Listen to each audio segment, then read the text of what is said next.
Hi friends, welcome to share market in Malayalam. ശക്തമായ ജലദോഷമായതുകൊണ്ട് ഒരാഴ്ച നമുക്ക് വീഡിയോ ഒന്നും ചെയ്യാൻ പറ്റിയില്ല. ഭാവിയിലേക്ക് ഉയരാൻ സാധ്യതയുള്ള എന്ന് എനിക്ക് തോന്നിയ ഒരു കമ്പനിയാണ് ഇന്നത്തെ വീഡിയോയിൽ പരിചയപ്പെടുത്തുന്നത്. കമ്പനിയുടെ പേര് ഹാരിയോം പൈപ്പ് ഇൻഡസ്ട്രീസ് ലിമിറ്റഡ് എന്നാണ്. ഹൈദരാബാദാണ് കമ്പനി ലൊക്കേറ്റ് ചെയ്തിരിക്കുന്നത്. ഇതൊരു സ്മോൾ ക്യാപ്പ് കമ്പനിയാണ്. 1126 കോടിയാണ് മാർക്കറ്റ് ക്യാപിറ്റലൈസേഷൻ. കുഴപ്പമില്ലാത്ത ഫണ്ടമെൻ്റൽസും ടെക്നിക്കൽസും ഉണ്ട്. ടെക്നിക്കൽസ് കുഴപ്പമില്ല എന്നല്ല, വളരെ നല്ല ടെക്നിക്കൽസാണ്. കമ്പനിയുടെ മന്ത്ലി ചാർട്ടാണ് നമ്മൾ ഈ കാണുന്നത്. തുടർച്ചയായിട്ട് മുകളിലേക്ക് പോകുന്ന ഒരു ചാർട്ടാണിത്. സാധാരണയായിട്ട് ഇങ്ങനെ പോകുന്ന കമ്പനികൾ ഭാവിയിൽ വളരെയധികം വളരാറുണ്ട്. അതുകൊണ്ട് തന്നെ കമ്പനിയുടെ പ്രൊഡക്ഷനും കാര്യങ്ങളൊക്കെ നോക്കിയപ്പോൾ അതിലും തെറ്റില്ല എന്ന് തോന്നി. കമ്പനി ലിസ്റ്റ് ചെയ്തിട്ട് അധിക നാളായിട്ടില്ല. കമ്പനി ഇതുപോലെ തന്നെ പെർഫോം ചെയ്യുകയാണെങ്കിൽ, അല്ലെങ്കിൽ ഇതിലും ബെറ്ററായിട്ട് പെർഫോം ചെയ്യുമെന്നാണ് ഞാൻ വിചാരിക്കുന്നത്. അങ്ങനെ പെർഫോം ചെയ്യുകയാണെങ്കിൽ ഇപ്പോൾ എൻട്രി ചെയ്യുന്നത് ഒരു എയർലി സ്റ്റേജിലുള്ള എൻട്രി ആയിട്ട് നമുക്ക് പരിഗണിക്കാം. ROC ആണെങ്കിലും ROE ആണെങ്കിലും ഒന്നും കുഴപ്പമില്ല. ROC 28.5% ഉണ്ട്. ROE 34.9% ഉണ്ട്. ഫേസ് വാല്യൂ 10 പ്രൊമോട്ടർ ഹോൾഡിങ്ങും 66% ഉണ്ട്. ചെറിയൊരു കടവുണ്ട്, 82.7 കോടി. മാർക്കറ്റ് ക്യാപിറ്റലൈസേഷൻ 1126 കോടിയാണ്. കമ്പനിയുടെ മെയിൻ ബിസിനസ് എന്ന് പറയുന്നത് സ്റ്റീൽ മാനുഫാക്ചറിംഗ് ആണ്. സൗത്ത് ഇന്ത്യയാണ് മെയിൻ ബിസിനസ് ഏരിയ. പ്രോഡക്റ്റുകൾ എന്തൊക്കെയാണെന്ന് നോക്കാം. Mild steel, MS billets, pipes and tubes, hot rolled HR coils, scaffolding systems. അതുകൂടാതെ സ്പോഞ്ച് അയണും HR സ്ട്രിപ്സും കമ്പനി മാനുഫാക്ചർ ചെയ്യുന്നുണ്ട്. കമ്പനിയുടെ ഏറ്റവും കൂടുതൽ റവന്യൂ വരുന്നത് മൈൽഡ് സ്റ്റീൽ ട്യൂബ്സിൽ നിന്നാണ്. 66%. സ്കാഫോൾഡിങ്ങിൽ നിന്ന് 2%. മറ്റ് സ്റ്റീൽ പ്രോഡക്റ്റുകളിൽ നിന്ന്, സ്ട്രിപ്പ് അതുപോലെയുള്ള പ്രോഡക്റ്റുകളിൽ നിന്ന് 32% റവന്യൂ വരുന്നത്. 2 മാനുഫാക്ചറിംഗ് പ്ലാന്റ്സുകളാണ് കമ്പനിക്കുള്ളത്, തെലങ്കാനയിലും ആന്ധ്രാപ്രദേശിലും. 1500 പോയിന്റ്സ് ഓഫ് സെയിൽസ് കമ്പനിക്കുണ്ട്. കമ്പനിയുടെ സെയിൽസ് നെറ്റ്വർക്ക് വളരെയധികം വലുതാണ് എന്ന് നമുക്കിതിൽ നിന്ന് മനസ്സിലാക്കാം. സൗത്ത് ഇന്ത്യയിലാണ് മേജർ സെയിൽസ് എങ്കിലും വെസ്റ്റേൺ ഇന്ത്യയിലേക്ക് കമ്പനി എമേർജ് ചെയ്യുന്നുണ്ട്. അതുപോലെ വിവിധ യൂണിയൻ ടെറിട്ടറീസിലും കമ്പനിയുടെ സെയിൽസ് പോയിന്റ് ഭാവിയിൽ വരുന്നുണ്ട്. 200-ന് മുകളിൽ ഡിസ്ട്രിബ്യൂഷൻ ഡീലേഴ്സ് കമ്പനിക്കുണ്ട്. അത് തെലങ്കാനയിലും ആന്ധ്രാപ്രദേശിലും കർണാടകയിലും തമിഴ്നാട്ടിലും കേരളയിലും മഹാരാഷ്ട്രയിലും ദാദ്ര ആൻഡ് നാഗർ ഹവേലിയിലും പോണ്ടിച്ചേരിയിലുമാണുള്ളത്. വിവിധ സ്റ്റേറ്റുകളിലേക്ക് നെറ്റ്വർക്കിംഗ് വ്യാപിച്ചു കിടക്കുന്നു. ഹാരിയോം പൈപ്സ് എന്ന പേരിലാണ് ഈ നെറ്റ്വർക്ക് ഉള്ളത്. ഭാവിയിൽ വളരാൻ സാധ്യതയുള്ള കമ്പനിയാണ് എന്ന് എനിക്ക് തോന്നാൻ കാരണം കമ്പനിയുടെ മാനുഫാക്ചറിംഗ് കപ്പാസിറ്റിയും എക്സ്പാൻഡ് ചെയ്യുന്നുണ്ട്. 84,000 മെട്രിക് ടണ്ണിൽ നിന്നും 1,32,000 മെട്രിക് ടണ്ണായിട്ട് കമ്പനിയുടെ മാനുഫാക്ചറിംഗ് കപ്പാസിറ്റി എക്സ്പാൻഡ് ചെയ്തു. ഫ്യൂച്ചറിലേക്കും ഈ എക്സ്പാൻഷൻ നടക്കാനുള്ള സാധ്യത വളരെ കൂടുതലാണ്. അതുപോലെ കമ്പനിയുടെ ഇലക്ട്രിക് മെൽറ്റിംഗ് ഫർണസിൻ്റെ കപ്പാസിറ്റിയും ഇൻക്രീസ് ചെയ്യുന്നുണ്ട്. ഇത് കൂടുതലായിട്ട് MS ബില്ലറ്റുകൾ ഉണ്ടാക്കാനായിട്ട് സഹായിക്കും. നിലവിൽ MS ബില്ലറ്റിൻ്റെ കപ്പാസിറ്റി 95,832 മെട്രിക് ടണ്ണാണ്. അത് 1,04,232 മെട്രിക് ടണ്ണായിട്ട് ഉയർത്താനാണ് കമ്പനി പ്ലാൻ ചെയ്യുന്നത്. കമ്പനിയുടെ MS പൈപ്പും സ്കാഫ് ഹോൾഡിങ്സും 150-ന് മുകളിലുള്ള സ്പെസിഫിക്കേഷൻസിലേക്ക് ഇൻസ്റ്റാൾ ചെയ്യുന്നുണ്ട്. അതായത് 150-ൽ പരം ആവശ്യങ്ങൾക്ക് കസ്റ്റമർക്ക് ഇവരുടെ MS പൈപ്സും സ്കാഫ് ഹോൾഡിങ്സും ഉപയോഗിക്കാം. അതിലെ പ്രധാനപ്പെട്ട സെക്ടറുകളാണ് housing, infrastructure, agriculture, automotive, power, cement, mining, solar power and engineering. India ഒരു വികസിത രാജ്യമായി മാറിക്കൊണ്ടിരിക്കുന്നതുകൊണ്ട് തന്നെ ഒരുപാട് ഡെവലപ്മെൻറ്റ്സ് ഇന്ത്യയിൽ വന്നുകൊണ്ടിരിക്കുന്നു. അതുകൊണ്ട് തന്നെ ഈ കമ്പനിക്ക് ഒരു ഫ്യൂച്ചറുണ്ട് എന്നാണ് ഞാൻ മനസ്സിലാക്കുന്നത്. ഇനിയും കച്ചവടം വളരെയധികം കൂടാനുള്ള സാധ്യതയുണ്ട്.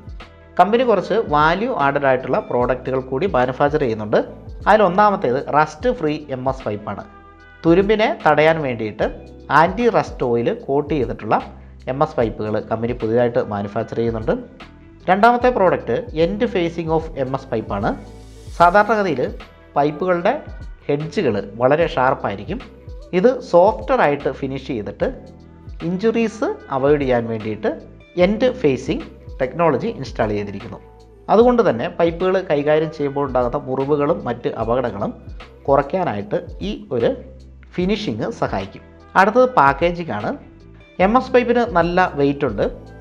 ഒരു സ്ഥലത്ത് നിന്ന് മറ്റൊരു സ്ഥലത്തേക്ക് മൂവ് ചെയ്യാനായിട്ട് പ്രയാസമുണ്ട്. അതുകൊണ്ട് തന്നെ പാക്കിംഗ് സ്ട്രിപ്സും ടേപ്സും ഇവർ മാനുഫാക്ചർ ചെയ്യുന്നുണ്ട്. വളരെ യൂസർ ഫ്രണ്ട്ലി ആയിട്ടുള്ള പാക്കിംഗ് സ്ട്രിപ്സും ടേപ്സുമാണ്. ഇതുപയോഗിച്ചിട്ട് ഈസി ആയിട്ട് പൈപ്പുകൾ ഒരു സ്ഥലത്ത് നിന്ന് മറ്റൊരു സ്ഥലത്തേക്ക് മൂവ് ചെയ്യാനായിട്ട് സാധിക്കും. 2022 ഏപ്രിൽ 13 IPO ഇനിഷ്യൽ പബ്ലിക് ഓഫറിങ്ങിലൂടെ കമ്പനി സ്റ്റോക്ക് എക്സ്ചേഞ്ചിൽ ലിസ്റ്റ് ചെയ്യുന്നത്. 85 ലക്ഷം ഇക്വിറ്റി ഷെയർസാണ് ലിസ്റ്റ് ചെയ്തിട്ടുണ്ടായിരുന്നത്. ഫേസ് വാല്യൂ 10 ഇപ്പോഴും 10 തന്നെയാണ് ഫേസ് വാല്യൂ. ലിസ്റ്റ് ചെയ്തപ്പോഴുള്ള പ്രൈസ് 153 രൂപയായിരുന്നു ഒരു ഷെയറിന്. ഇപ്പോഴത്തെ പ്രൈസ് 442 രൂപയാണ്. ഇരട്ടിയിലധികം കമ്പനിയുടെ ഷെയർ പ്രൈസ് ഇൻക്രീസ് ചെയ്തിട്ടുണ്ട്. ചെറിയ കാലയളവിലാണത്.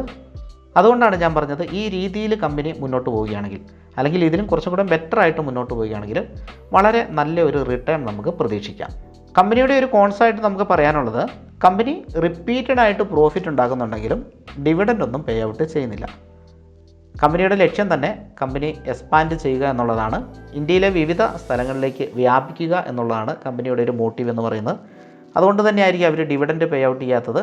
കമ്പനിയുടെ എക്സ്പാൻഷന് വേണ്ടിയിട്ട് ആ ക്യാഷ് കൂടി എടുക്കുകയാണ് ചെയ്യുന്നത്. എന്നാൽ കമ്പനി റിപ്പീറ്റഡ് ആയിട്ട് പ്രോഫിറ്റ് ജനറേറ്റ് ചെയ്യുന്നുണ്ട്. കമ്പനിയുടെ 5 വർഷത്തെ പ്രോഫിറ്റ് ഗ്രോത്ത് 80.9%. 3 വർഷത്തെ ROE 27.4%. ഡെപ്റ്റർ ഡേയ്സ് 34.2 നിന്ന് 22.8 ഡേയ്സ് ആയിട്ട് ഇൻക്രീസ് ചെയ്തിട്ടുണ്ട്. ശരിക്കും ഡേയ്സ് ഇവിടെ കുറയുകയാണ് ചെയ്തത്. അത് കമ്പനിക്ക് പ്രയോജനമാണ്. ഓരോ വർഷത്തെയും കച്ചവടത്തിൽ നല്ല ഇൻക്രീസ് നമുക്ക് കാണാൻ സാധിക്കുന്നുണ്ട്. 2017 87 കോടിയായിരുന്നു കച്ചവടം ഉണ്ടായിരുന്നത്. 18 105 കോടിയായിട്ട് ഉയർന്നു. 19 134 കോടി, 20 161 കോടി, 21 251 കോടി. ആ 20-21 ഇച്ചിരി ക്രൂഷ്യലാണ്, കാരണം കോവിഡിൻ്റെ ഒക്കെ പ്രശ്നം ഉണ്ടായിരുന്നു. പക്ഷേ ഇവിടെ സെയിൽസിൽ അത് എഫക്റ്റ് ചെയ്തായിട്ട് കാണുന്നില്ല. സെയിൽസ് കൂടുകയാണ് ചെയ്തത്. സാധാരണ അതിൽ അങ്ങനെ സംഭവിക്കാറില്ല, കാരണം ലോക്ക്ഡൗണും കാര്യങ്ങളും ആയിരുന്നല്ലോ. എനിവേ അവർക്ക് കച്ചവടം ആ സമയത്ത് വളരെ നല്ല രീതിയിൽ ഉണ്ടായതായിട്ട് കാണുന്നു. എനിവേ 2021 254 കോടി, 2022 431 കോടി, TTM വന്നിരിക്കുന്നത് 516 കോടിയാണ്. അപ്പോൾ നമ്മുടെ അസംഷൻ ശരിയാണ്, നല്ല രീതിയിൽ സെയിൽ ഇൻക്രീസ് ചെയ്യുന്നുണ്ട്. അതുപോലെ തന്നെ പ്രോഫിറ്റും നല്ല രീതിയിൽ ഇൻക്രീസ് ചെയ്യുന്നുണ്ട്. ഇനി റിസർവിലേക്ക് പോവുകയാണെങ്കിൽ തന്നെ 10 കോടിയായിരുന്നു 2017 റിസർവ് ഉണ്ടായിരുന്നത്.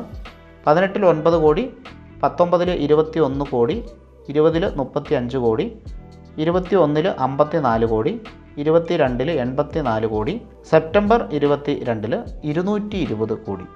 റിസർവ് വളരെയധികം കൂടിയിട്ടുണ്ട്. കമ്പനിയുടെ വർക്കിങ്ങിലൊന്നും അപ്പോൾ ഒരു പ്രോബ്ലം വരാനുള്ള, ക്യാഷിൻ്റെ ഒരു പ്രോബ്ലം വരാനുള്ള സാധ്യത വളരെ കുറവാണ്. പ്രൊമോട്ടർ ഹോൾഡിംഗ് 66.03% അത് കുറഞ്ഞിട്ടുമില്ല കൂടിയിട്ടുമില്ല, സ്റ്റേബിളായിട്ട് നിലനിൽക്കുന്നു. FISൻ്റെ ഹോൾഡിംഗ് 2.11% DISൻ്റെ ഹോൾഡിംഗ് 0.37% പബ്ലിക്കിൻ്റെ ഹോൾഡിംഗ് 31.51%. മെജോറിറ്റിയും പ്രൊമോട്ടറും പബ്ലിക്കുമാണ്. നല്ല ഫിഗറാണത്. പുതിയതായിട്ട് ലിസ്റ്റ് ചെയ്തുകൊണ്ട് തന്നെ ആയിരിക്കണം DISൻ്റെയും FISൻ്റെ ഹോൾഡിംഗ് കുറഞ്ഞിരിക്കുന്നത്. എനിക്ക് തോന്നുന്നു നല്ല രീതിയിൽ കമ്പനി പെർഫോം ചെയ്യുകയാണെങ്കിൽ ആ ഹോൾഡിങ്സ് കൂടാനുള്ള സാധ്യതയുണ്ട്. 1 ഇയർ ഡെയിലി ചാർട്ടിലേക്ക് നമുക്കൊന്ന് പോകാം. ഈ ചാർട്ടാണ് എന്നെ ഏറ്റവും കൂടുതൽ ആകർഷിച്ചത്. ശരിക്കും പറഞ്ഞാൽ മന്ത്ലി ചാർട്ട് ആണ് ഏറ്റവും കൂടുതൽ ആകർഷിച്ചത്. പിന്നീട് വന്നേക്കുന്ന ഡെയിലി ചാർട്ട് ഗ്രാജുവലി മുകളിലേക്ക് കമ്പനി കയറി പോകുന്നുണ്ട്. നമുക്ക് ഈ ചാർട്ട് കണ്ടാൽ അറിയാം ഭയങ്കരമായിട്ടുള്ളൊരു വളർച്ചയില്ല. എന്നാൽ പോലും ഒരു വർഷം കൊണ്ട് 153 നിന്ന് 450 വളരെ വലിയ ഒരു ജേർണി തന്നെയാണത്. ഒരു വർഷമല്ല, ലിസ്റ്റ് ചെയ്ത് കഴിഞ്ഞിട്ട് പിന്നീടുള്ളത് ഒരു 1.5 വർഷം കൂട്ടാം നമുക്ക്. കമ്പനിയുടെ ചാർട്ടാണ് എന്നെ ഏറ്റവും കൂടുതൽ ആകർഷിച്ചത്. അതുകൊണ്ടാണ് ഞാൻ ഈ കമ്പനി സെലക്ട് ചെയ്യാനുള്ള കാരണം. ഒന്ന് ചാർട്ടിൽ ടെക്നിക്കലിൽ ഒരു സ്ട്രോങ് ആയിട്ട് കണ്ടു കഴിഞ്ഞിട്ടുണ്ടെങ്കിൽ നമുക്ക് നല്ല ഫണ്ടമെൻ്റലിലേക്ക് നോക്കാമല്ലോ. അങ്ങനെയാണ് ഞാൻ ഈ കമ്പനിയിലേക്ക് വന്നത്. മന്ത്ലി ചാർട്ട് സൂപ്പറാണ്, നമ്മൾ ഓൾറെഡി കണ്ടു കഴിഞ്ഞു. മന്ത്ലി ചാർട്ട് പറന്ന് കയറി പോവല്ല കേട്ടോ. എന്നാൽ പോലും ഡബിളിൽ കൂടുതൽ റിട്ടേൺ ആണ് ഒരു വർഷം കൊണ്ട് കമ്പനി കൊടുത്തിരിക്കുന്നത്. അതായത് 100% മുകളിൽ റിട്ടേൺ കൊടുത്തിട്ടുണ്ട്. എക്സാക്റ്റ് ഞാൻ നോക്കിയില്ല, നമുക്ക് ഇനിയുള്ള കാര്യങ്ങൾ നോക്കിയാൽ മതിയല്ലോ. ഇതുവരെയുള്ളത് ഓക്കെയാണ്, പ്രശ്നങ്ങളൊന്നുമില്ല. അതുപോലെ തന്നെ 1 ഇയർ ചാർട്ട് നോക്കി കഴിഞ്ഞിട്ടുണ്ടെങ്കിൽ ഇടയ്ക്കിടയ്ക്ക് നമുക്കിങ്ങനെ കറക്ഷൻസും റെഡ് ക്യാൻഡിൽസും ഒക്കെ കാണാനായിട്ട് സാധിക്കുന്നുണ്ട്. അതുകൊണ്ട് തന്നെ കമ്പനിയിൽ അങ്ങനെ കറക്ഷൻ വന്നു കഴിഞ്ഞിട്ടുണ്ടെങ്കിൽ നമുക്ക് വലിയ പേടിക്കാനില്ല എന്ന് നമുക്ക് മനസ്സിലാക്കാം. വലിയ കറക്ഷൻ വന്നു കഴിഞ്ഞാൽ എക്സിറ്റ് ചെയ്യാം. പക്ഷേ വലിയ കറക്ഷൻസ് ഇതുവരെ ഈ കമ്പനിയുടെ ചാർട്ടിൽ നമ്മൾ കണ്ടിട്ടില്ല. കമ്പനി മുകളിലേക്ക് പോകുന്നു, പിന്നെ താഴേക്ക് വരും, സപ്പോർട്ട് എടുക്കുന്നു, വീണ്ടും കമ്പനി മുകളിലേക്ക് പോകുന്നു, പിന്നീട് കുറച്ചും കൂടി ഇറങ്ങി വരുന്നു, സപ്പോർട്ട് എടുക്കുന്നു, തിരിച്ചു പോകുന്നു. ഇതേ പാറ്റേൺ ആണ് നമുക്ക് കാണുന്നത്. അതായത് പാനിക്ക് സെല്ലിംഗ് ആയിട്ടുള്ള എന്തെങ്കിലും പാറ്റേണോ കാര്യങ്ങളോ ഒന്നും കമ്പനി കാണുന്നില്ല. ഇപ്പോൾ കമ്പനിയുടെ പ്രൈസ് 442 ആണ്. കമ്പനിയുടെ സപ്പോർട്ട് എന്ന് പറയുന്നത് 400 റേഞ്ചാണ്. 400-നും താഴെ 380-ലും കമ്പനിക്ക് സപ്പോർട്ടുണ്ട്. അപ്പോൾ 400 അതിൻ്റെ ഒരു ഐഡിയൽ സപ്പോർട്ട് എന്ന് പറയുന്നത്. ഒരു ലോങ് ടൈം പ്രോസ്പെക്റ്റീവിൽ നമുക്ക് ഇപ്പോഴാണെങ്കിലും മേടിക്കാം. 442 ഇപ്പോഴത്തെ പ്രൈസ്. കഴിഞ്ഞ ദിവസം വന്നിരിക്കുന്ന ഒരു റെഡ് ക്യാൻഡിലാണ്. കഴിഞ്ഞതിൻ്റെ മുന്നത്തെ ദിവസം ഒരു എവർ ഹൈ കമ്പനി ബ്രേക്ക് ചെയ്തിട്ടുണ്ടായിരുന്നു. അതിൻ്റെ ഹൈ ബ്രേക്ക് ചെയ്തിട്ടുണ്ടായിരുന്നു. പോസിറ്റീവ് ടെറിട്ടറിയിലാണ് കമ്പനി ഇപ്പോഴും നിൽക്കുന്നത്. ഈ ഹൈ ബ്രേക്ക് ചെയ്തത് ഒരു സ്റ്റോപ്പ് ലോസ് ഹണ്ടിങ്ങോ ഒന്നുമല്ല. കാരണം കമ്പനിയുടെ മറ്റ് ചാർട്ടുകൾ നോക്കി നമുക്ക് മനസ്സിലാക്കാം. റീറ്റെയിലേഴ്സിനെ ട്രാപ്പ് ചെയ്യാനുള്ള ഒരു സംഭവങ്ങളൊന്നുമല്ല. കാരണം റീറ്റെയിലേഴ്സാണ് ഇതിൽ കൂടുതലുള്ളതും. അപ്പോൾ അങ്ങനത്തെ സംഭവങ്ങളായിട്ട് കണ്ടിട്ടില്ല. അപ്പോൾ ലോങ് ടൈമിലേക്ക് നമുക്ക് വേണമെങ്കിൽ ഇപ്പോൾ വാങ്ങാം. അല്ല എങ്കിൽ അടുത്ത ഒരു ബുള്ളിഷ് ക്യാൻഡിൽ ഡെയിലി ചാർട്ടിൽ വരുന്ന ദിവസം വാങ്ങാം. അതുമല്ല എങ്കിൽ ഇന്നലത്തെ ക്യാൻഡിലിൻ്റെ ഹൈ ബ്രേക്ക് ചെയ്യുന്ന സമയത്ത് വാങ്ങാം. ഇങ്ങനെ പല കൺസെപ്റ്റുകൾ നമുക്ക് എടുക്കാം. ഓരോ ട്രേഡേഴ്സും ഓരോ രീതിയിലാണല്ലോ ചെയ്യുന്നത്. അപ്പോൾ അത് അവനവന് ഇഷ്ടമുള്ള കൺസെപ്റ്റ് നമുക്ക് എടുക്കാം. എന്തായാലും 400-ലൊക്കെ കിട്ടിയാൽ വളരെ നല്ലൊരു പിക്കായിട്ട് എനിക്ക് തോന്നുന്നു. പക്ഷേ നമ്മൾ അതിന് വെയിറ്റ് ചെയ്തുകൊണ്ടിരിക്കുമ്പോഴും അല്ലെങ്കിൽ ഒരു ഡെയിലി ചാർട്ടിൽ ഒരു ഗ്രീൻ ക്യാൻഡിൽ വരുന്നത് വരെ വെയിറ്റ് ചെയ്തുകൊണ്ടിരിക്കുന്ന സമയത്തും കമ്പനി എപ്പോഴെങ്കിലും എവർ ഹൈ ബ്രേക്ക് ചെയ്യുന്നുണ്ടെങ്കിൽ അപ്പം തന്നെ എൻട്രി എടുക്കാം. കാരണം ആ ഒരു ജേർണി ചിലപ്പോൾ ഫാസ്റ്റായിട്ട് മുകളിലേക്ക് പോയേക്കാം. നമ്മുടെ ഫ്രീ ടെലിഗ്രാം ചാനലിൽ ജോയിൻ ചെയ്യാനുള്ള ലിങ്ക് ഡിസ്ക്രിപ്ഷനിൽ കൊടുത്തിട്ടുണ്ട്. Thank you for watching. മറ്റൊരു വീഡിയോയിൽ വീണ്ടും വരാം.